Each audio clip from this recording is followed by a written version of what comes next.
Hi everybody, Jake the Spirit Man here. Today we're going to be reviewing some gin, and this is Roku Gin from Japan.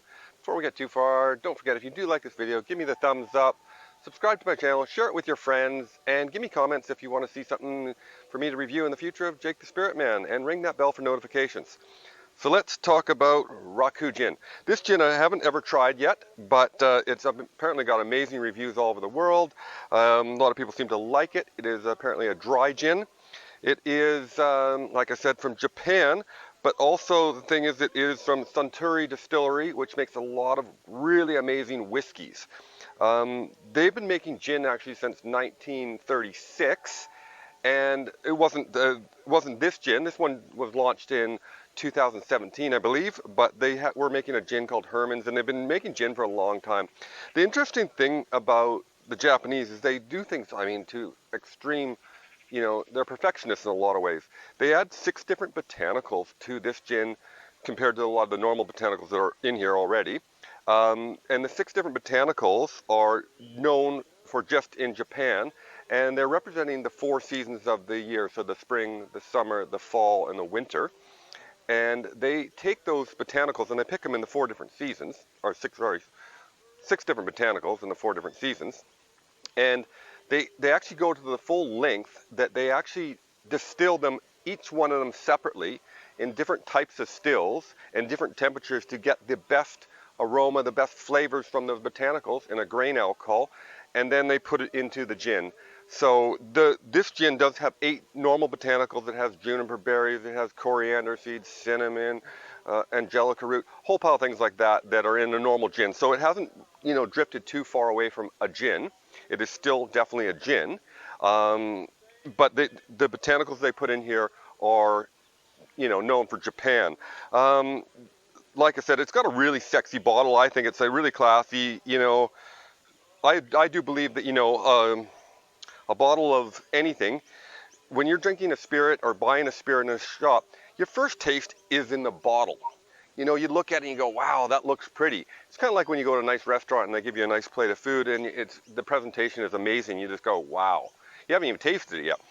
I think a bottle does the same thing. Unfortunately, some people make amazing, beautiful bottles, but the actual product inside is very poor. But I have a lot of hope for this bottle.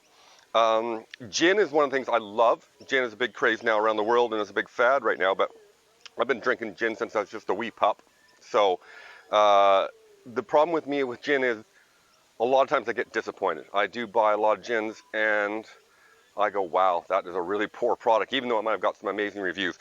I'm really hoping it's as good as they made it out to sound. So let's give it a shot and see what we think, because I'm curious to see, the different botanicals to see how it changes. I don't like a gin that tastes like perfume, because a lot of gins I find they taste like a chemical perfume, and I think that's a terrible, terrible product. And let's just really hope that this Roku Gin is as good as they say it is. So, okay, it's definitely got the juniper berries on your nose and a bit of a florally smell. Let's see.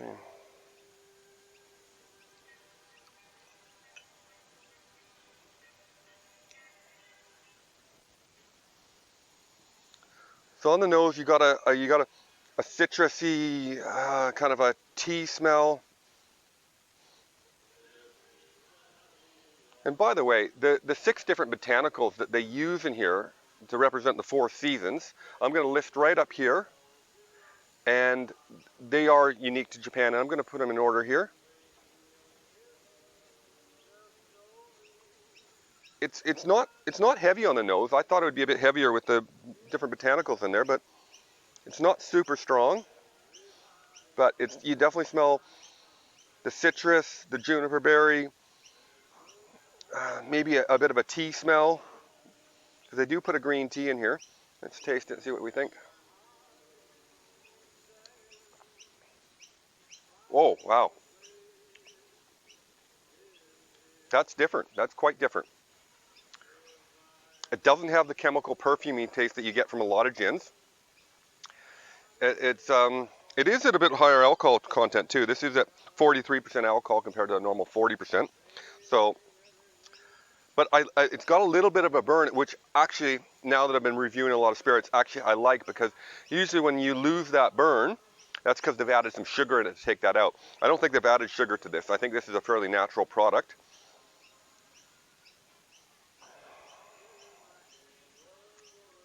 It's got the cinnamon comes through quite strong. You definitely got the juniper berry. You definitely know you're drinking gin here. You got the citrus. You got a bit of a flowery, florally smell, but not over florally, because a lot of gins, they go overboard on the florally perfume. I think for a neat gin, it's quite well balanced. But you know, the funny thing about this gin too is, if you stick to this end of the video, I'll tell you some interesting facts about this gin and some words of wisdom for myself. But one of these things about this gin is that it's unique, and I can see why it's won awards and how it's done so well, is it hasn't went so far away from being a gin, but it has added these 6 different botanicals, which has taken it to a different level. But you know, this gin is quite often served, you know, as a gin and tonic. Is very popular with gin, but it's quite often served with ginger. And I'm not a big gin and tonic drinker, but I mean, I'd be curious to see what it would taste like with some ginger in it and a gin and tonic. So, you know, that's a beautiful drop. I do think it's nice, but because, like I said, you know, apparently it serves very well with gin and tonic and ginger. Why don't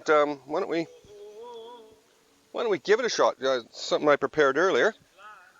So here we've got some ice in a chilled glass, and we're gonna give a nice. I like my gin and tonic strong if I do drink gin and tonic, so good little dollop of gin in there, and then we're gonna put a bit of tonic in there. Give it a stir around.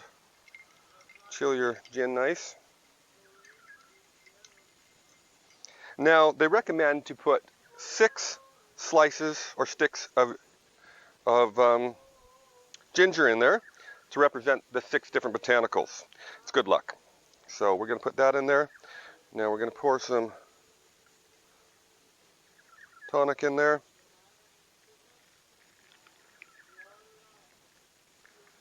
Now, I'm using just Schweppes tonic water, mainly for the reason of there's some beautiful tonic waters out there. Tonic is taken off because the gin phase is just craze, is just taken over the world, and there's some beautiful tonic waters out there. The only reason I'm using Schweppes is because you can buy it at any shop. It's easy to find, and it's going to give you a fairly simple, you know, flavor. You're not going to get taken over by your tonic water. So I wanted to try something with a very simple flavor to it. So let's try this and see what we think of it in a gin and tonic with ginger in it. Wow, that is a sexy drink. That is amazing. The ginger comes through, but the ginger really complements that cinnamon flavor in there, and the juniper berries and the floral. Yeah, that is.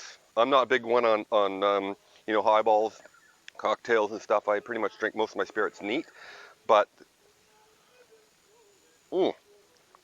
that is an amazing drink. That is, yeah, I can't say anymore.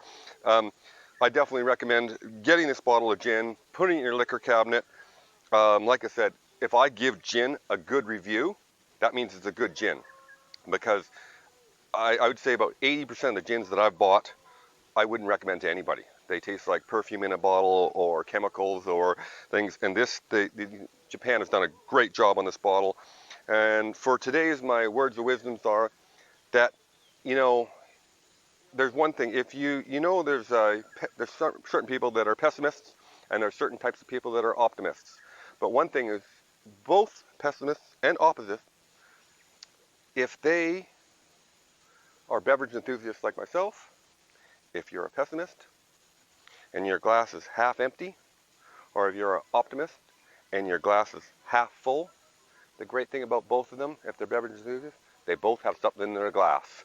So cheers. And I told you then the video, I was going to tell you a fun fact about Roku Gin. Roku Gin is, the funny thing is, Roku actually stands for 6, and that stands for also the 6 different botanicals that are in the gin. And the 6 different botanicals are actually embossed in glass on the 6 sides of the bottle. So each one of them is embossed here on the bottle, and I think that's I think that's cool. I think the bottle is amazing. I think what they've done with this, and I think that Japan's outdone themselves again for a great product, and the price points are really good on this bottle. I think around the world it's not very expensive. I paid more than most gins, like the generic gins, but still for the price points of a good quality gin, I wouldn't knock it. I would say definitely grab it, put it in your thing. Got great sex appeal in the bottle. Great product. Like I said, this here is amazing. So don't remember, everybody, subscribe to my channel. Give me the thumbs up if you like this. Ring the bell for notifications, and please share it with your friends. And I'll see you guys in the next video. Thanks, guys.